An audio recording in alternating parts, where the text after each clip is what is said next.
Welcome back to another lesson with us at EDU-Tutor. Today we want to look at May-June 2024 Principles of Business Paper 2. And the paper has 5 questions. So let us begin. Now the first question says that Joanna recently graduated from the university with a degree in management studies and wants to operate her own business. We should list 4 management functions that Joanna would be expected to perform in the business. So I listed all of the management functions that are in your syllabus. We have planning, organizing, controlling, delegating, coordinating, directing, and motivating. The fact that it says a list, we don't need to explain them. All right, so it's just 4 items. You will list them and you get 1 mark for each. B says state 2 responsibilities that Joanna's business would have to each of the following stakeholders. And the first one is to the employee. Now, Joanna's business should fairly compensate its employees. So they should not be paid below minimum wage. And the business should offer safe working conditions for the employees as well. So those are the 2 responsibilities that I would have listed. To the customers, Joanna should offer safe, reliable, and good quality products and services, right? And she should not do any type of misleading advertisements. So whatever she says in her advertisements, the product or service that she offers should be able to do that, right? And lastly, if there's any customer complaints, it is Joanna's responsibility to ensure that the complaint is handled promptly and professionally. All right, so there are others. If you can think about any other, you can always comment below. Please remember to subscribe to our channel as well as share this video to someone else who will need it. The government. What is Joanna's responsibility to the government? Joanna business should pay taxes, right? So once you set up a business, it will incur taxes and they should be paid. The business should also comply with any laws or regulations that govern its operations, such as zoning laws and labor laws. C says state 2 guidelines other than effective communication that Joanna should follow in order to establish and maintain good management and staff relations. So we have here established clear policies and procedures so that consistency is kept for everyone and in turn reduces favoritism. All right, so once we have policies, we know what we're expecting, and employees also know what is expected of them.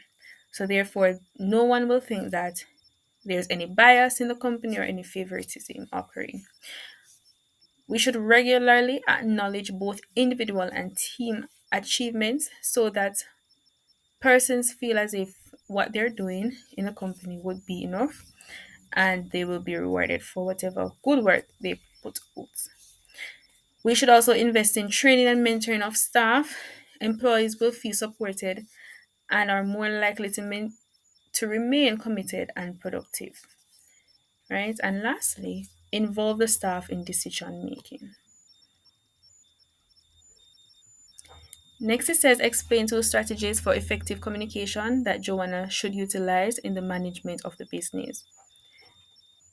And I have 2 here. Number one, there should be regular opportunities for both staff and managers to give feedback. Because if these persons are giving feedback, we know where we're making mistakes, what we need to improve on in the communication, right? And that would boost effective communication in the company. Secondly, messages should be properly tailored to suit the audience. So if you're messaging the manager, you cannot expect to be speaking a certain type of way or writing a certain type of way. So this includes the channels that we use to pass on the message, the content that we put in the message, as well as the tone that we use in that message. Question 2. Paul and Josh exchanged the following text messages. Paul said, "Need a DJ for my party on the 15th of August. Are you available? Will pay $6,000. Josh says, "Yes, I am available and would love to do it. Can you increase the payment to 6,500? What do you notice here? He wants to do it, but he wants to do it at a higher price, which means that he has a counter offer. So this is a counter offer.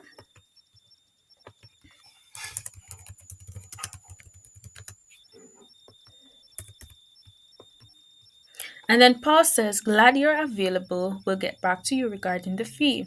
So did he give acceptance? Did he say yes, he will go along with the counter offer? No. So there's no acceptance here.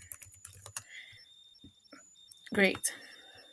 So we can see that there's an agreement. There is an offer, sorry. There was also a counter offer, but there was no acceptance. So there was no further communication between Paul and Josh, and on the 15th of August, Josh arrived at the party ready to perform. Josh was furious when Paul informed him that another DJ was hired and he threatened to sue Paul for breach of contract. Now, the first thing that we should do is to define the term contract. A contract is a legally binding agreement made between two or more persons intended to create a legal obligation between them and to be legally enforceable. We should identify the characteristics of a simple contract that we see in the case above. So we see a counter offer and we see an offer itself. So I chose to put an offer. Then it says describe two characteristics of a simple contract other than that which is cited in the case above. So since an offer is cited in the case above, I chose two others, which is acceptance and consideration. Acceptance, we describe acceptance as when an offeree, which is the person who received the offer, agrees to be mutually bound to the terms of the contract by giving consideration or something of value, like money, to seal the deal.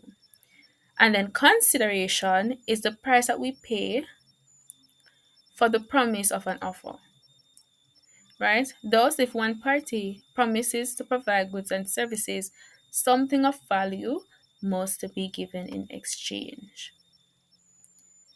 All right. B says, state whether Josh is likely to succeed if he takes legal action against Paul. And I would have outlined above that there was no acceptance. So Josh did not accept the counter offer Paul did not accept the counter offer that Josh put out.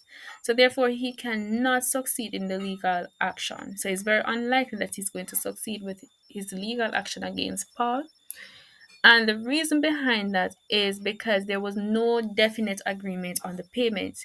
He said he was glad that he was available, but he did not get back to him to say, okay, will be able to pay you that $6,500, which means that consideration was not given for that price. Therefore, there is no valid contract and the lawsuit would more than likely fail. Then it says list four characteristics of a specialty contract. And I went with these three. It must be in writing, it must be stamped and sealed, and usually there's a witness or attestation. Sorry. D says explain with the use of suitable examples two ways by which a contract may be terminated or discharged. I have by the performance of the parties, which means that each party completed the stipulations of the contract, or by breach if one party does not complete his part of the agreement, or it can also end if one party dies.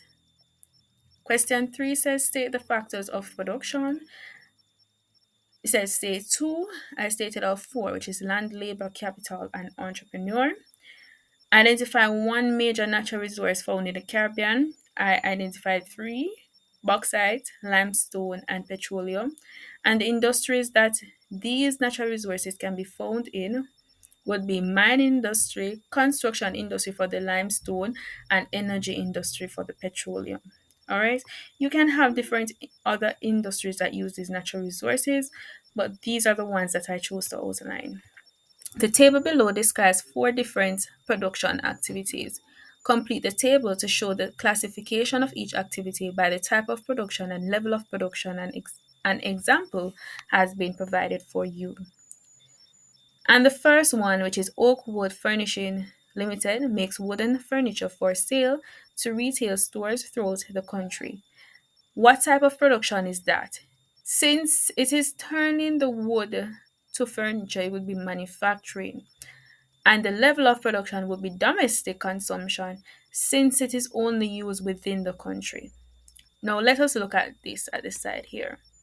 The types of production that we know about: primary, which is also known as extractive; secondary, which is also known as manufacturing; and tertiary, which is also known as service based.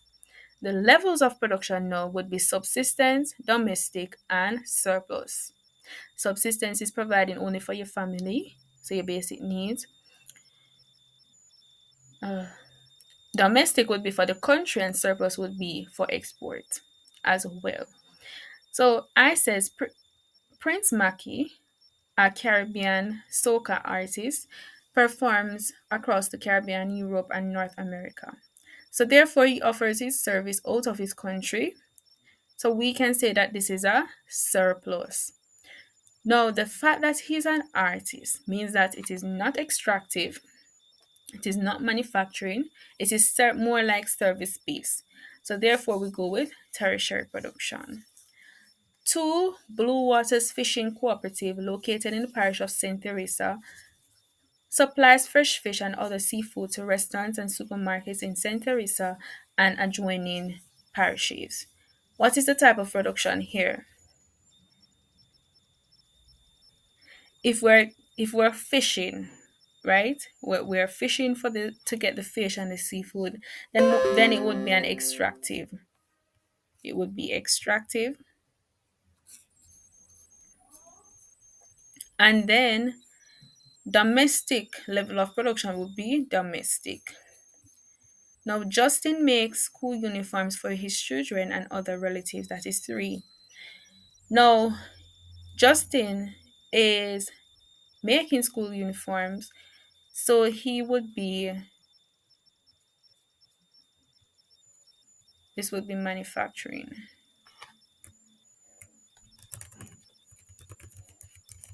So he's turning the raw material that he has into uniform. In this case, it would be the cloth, right?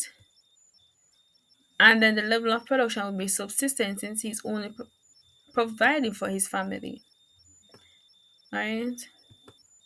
If you have any questions, please ask below in the chat. D says the general manager of Premium Chocolate Factory made the following statement to the board of directors. Production for the year 2021 was up at 15% over the previous year, but overall productivity declined by 10%. And some may ask, how is that possible? So here it's saying, explain the meaning of the statement above, clearly differentiating between production and productivity. Now we know that production includes the quantity of goods and services that you produce within a firm, right? And that's over a specific period of time.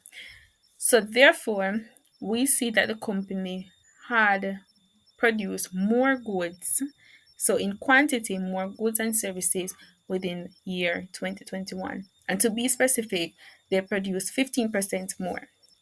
Now, productivity, on the other hand, is how much output is produced per unit of input placed into that production process.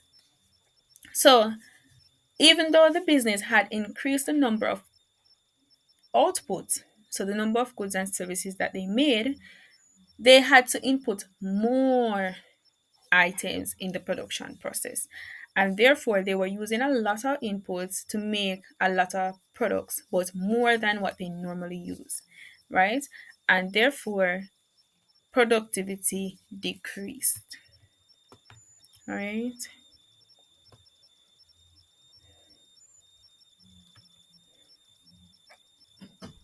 A recent survey indicated that there was a significant increase in the productivity of the staff of Sunshine Beach Resort when compared with previous years. Explain two likely reasons for the increased productivity of the staff of Sunshine Beach Resorts. All right, so what are two reasons for the cause of an increase in productivity? And I have two reasons here: training and development. So, if our employees receive proper training, they would be able to produce or to do whatever task they are assigned to do more efficiently, right? Because they had gained the skills that they needed to complete the task, right? So they will complete the task faster with less errors, and therefore that will increase productivity.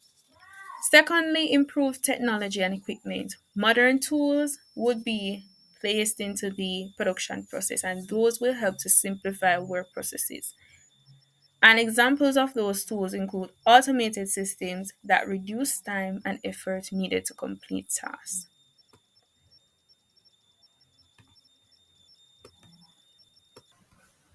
Now, question 4 says define each of the following terms. The first one being market.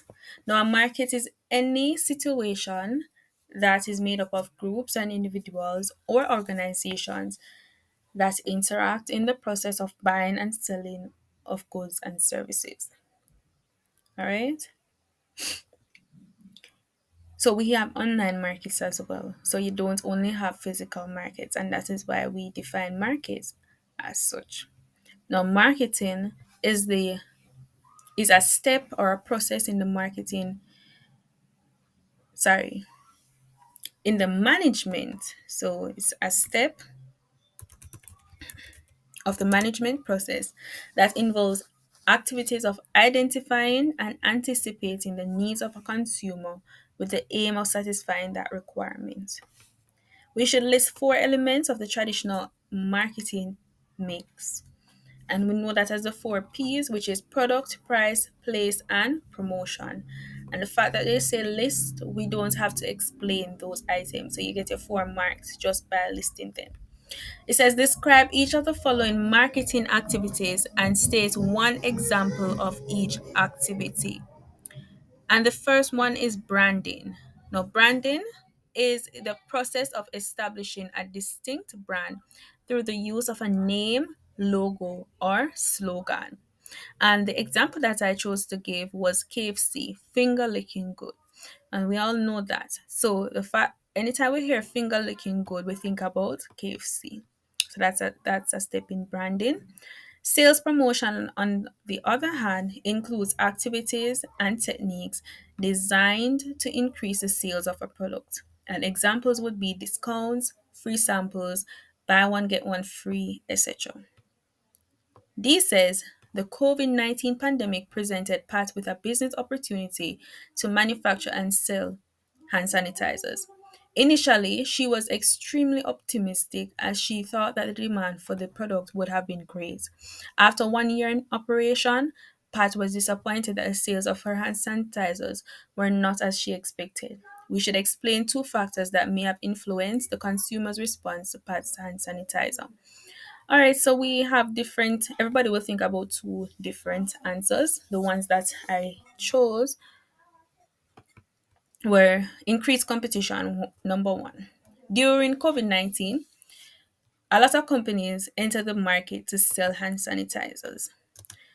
Now, consumers could have chosen other options, or they chose options that they would have known about from previous times. So that would have reduced the demand for Pat's product. Secondly, product quality or branding issues for Pat's company, right? So maybe Pat did not make her product attractive. Maybe it wasn't of a good quality, or maybe it had an unpleasant smell, and therefore consumers turned away from her product and chose another brand. Question 5 says, state 4 ways in which information and communications technology, ICT, has influenced banking and finance operations. And I would have noted up 5 of them instead of 4. Online and banking, mobile banking. So we can bank online, we can check our accounts, we can see how much money we have in our accounts.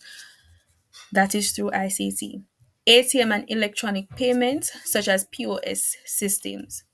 Electronic fund transfers, so we're able to transfer money to our family and friends through electronic funds transfer. Improved record keeping and data management, so we can get all of our information online and we can manage that data online as well, and enhance security. So we can use biometrics now to enter into our accounts. Identify 2 computer software programs designed for use in business. I identified 3 of them: QuickBooks, Microsoft Excel or Word, and Google Meet. And I'm sure you can think about many more. Distinguish between e-business and e-commerce. E-commerce is the buying and selling of goods and services over the internet, while e-business includes all of the business activities being conducted online. So it includes buying and selling as well, but also marketing, customer service, and marketing. Sorry, I just said marketing. So marketing, customer service, sales,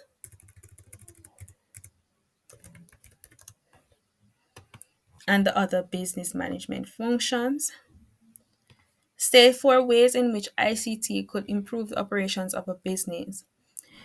Improved communication, so we can pass on information to others at a faster time. We can reply to messages, have meet online, and all of that. Fast and more accurate data processing. We can track inventory, so it's efficient inventory management, better customer service, and increase productivity, because once we implement these ICT technologies into our business, we're able to be more productive. D says the unethical use of ICT poses a significant challenge to the business. One such issue is that of privacy. Explain 2 issues related to privacy that has arisen due to unethical use of ICT. First one is unauthorized access to personal data. So we have hackers out there who will try to access sensitive information that we have, such as banking details or medical records or passwords and those type of things. So my second answer was surveillance and tracking. Some companies and apps track employees and customers' behavior without consent, right? So those would be privacy issues. And that is the end of the test. If you have any questions and any of the answers that we discuss, please comment below. All right. Bye.